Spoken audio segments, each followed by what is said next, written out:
nessa semana. Ontem, né, acompanhamos aí algumas convocações que foram barradas, outras que foram aprovadas. Foram aprovadas as convocações do Daniel Vorcaro, que é o ex-dono do Banco Master. Falamos aí sobre a polêmica do Daniel Vorcaro aí no último mês e a polêmica do Banco Master. Também foi aprovada a convocação do governador de Minas Gerais, Romeu Zema, né, que também já se intitula aí um possível candidato para a presidência da República em 2026. Foi rejeitada a convocação do advogado-geral da União, Jorge Messias, e também de Lulinha, um dos filhos do presidente Lula. Foi o que aconteceu ontem na sessão da CPMI do INSS.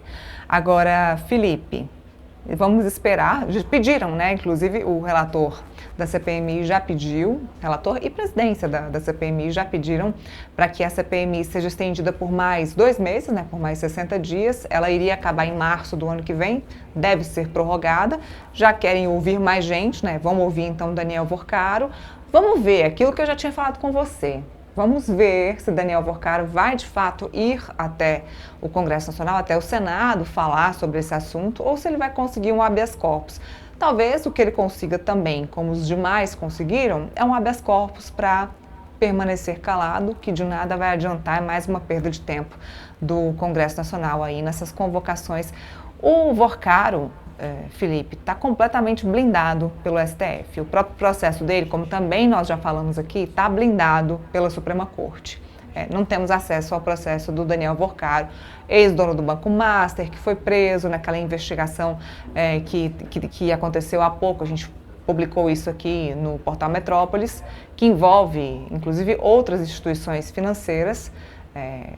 Isso aí foi um escândalo aí nos últimos 30 dias.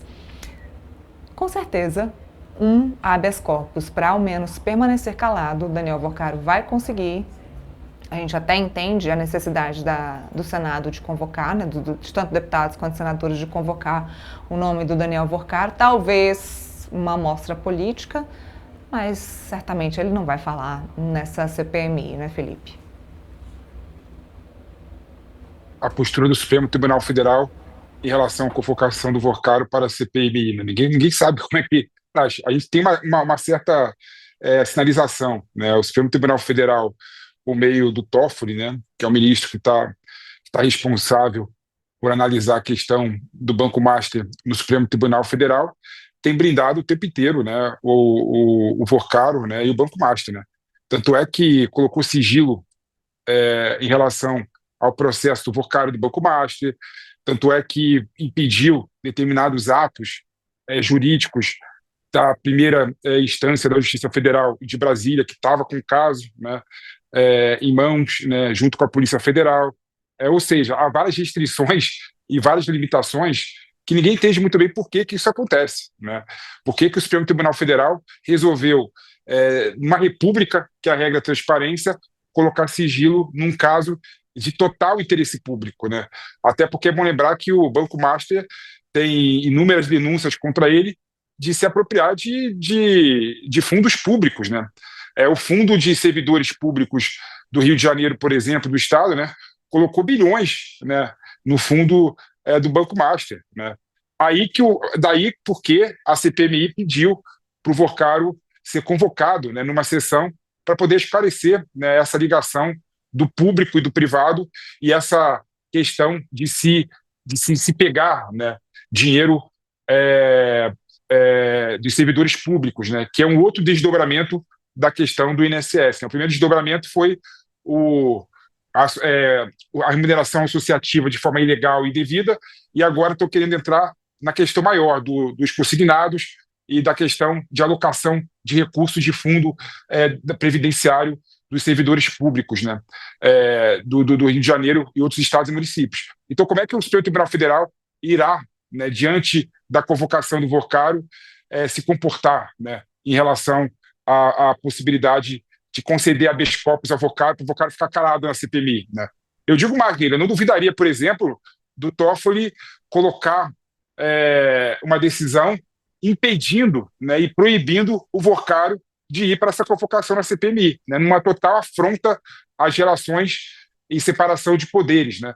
Porque o poder legislativo, numa CPI, ele tem os mesmos poderes jurisdicionais do Poder Judiciário, né? Então, a partir do momento que o Poder Judiciário acaba limitando esse poder do Poder Legislativo, né, de fazer fiscalização, né, fazer investigação, né, ela está prejudicando as atividades do Poder Legislativo. E eu não duvidaria, nesse contexto que nós estamos vivendo, do Toffoli e do STF decidir, numa canetada, que seria ilegal a convocação do Vorcaro na CPMI. Ou então, né, nem que seja ilegal, mas que poderia atrapalhar as investigações em andamento, chamar o Vorcaro para uma sessão pública numa CPMI, tendo em vista que o processo dele está em sigilo e ele não pode falar, né, em processo sigiloso na justiça. Né? Ou seja, tem tantos caminhos que a gente vê que o STF pode tomar nessa situação, e todos os caminhos levam para a mesma situação: blindar ainda mais o Vorcaro e o Banco Básico. E vitória, né? Vitória para o governo Lula, que conseguiu blindar o Lulinha, filho do presidente Lula, e blindar o indicado do presidente Lula ao Supremo Tribunal Federal, o advogado-geral da União, Jorge Messias. Né? Convocar Jorge Messias seria uma vitória da oposição para pressioná-lo ali e tentar queimar o nome de Jorge Messias, atrapalhar mesmo a votação dele na sabatina, que, como a gente disse, deve acontecer no ano que vem. Mas ele também, se fosse convocado, seria ouvido no ano que vem. Atrapalharia de alguma forma a sabatina de Jorge Messias no Congresso Nacional. Então, o governo acabou saindo vitorioso da sessão de ontem da CPMI. Não, exatamente, uma vitória do governo. Né? O governo impediu a ida do Lulinha, a ida do Messias, a situação em base governista também votaram contra, né, a convocação da Leila, né, e de outras pessoas, né, do Palmeiras. Ou seja, com certeza a situação e a base governista estão muito uníssona nessa situação e conseguiram, de certa forma, impedir que o Lulinha e que o Messias participassem da sabatina. E, ao mesmo tempo, né, conseguiram convocar um presidenciável, né?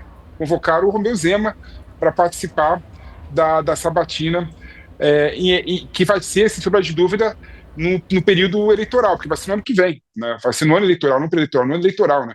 Então, certamente, a base governista irá fazer muito barulho e estardalhaço em relação à convocação do Zema, que é do Novo, que é dos partidos que mais falam abertamente contra o governo. Então, sem sombra de dúvida, a convocação do Zema trará ainda mais uma questão eleitoral no ano de 2026.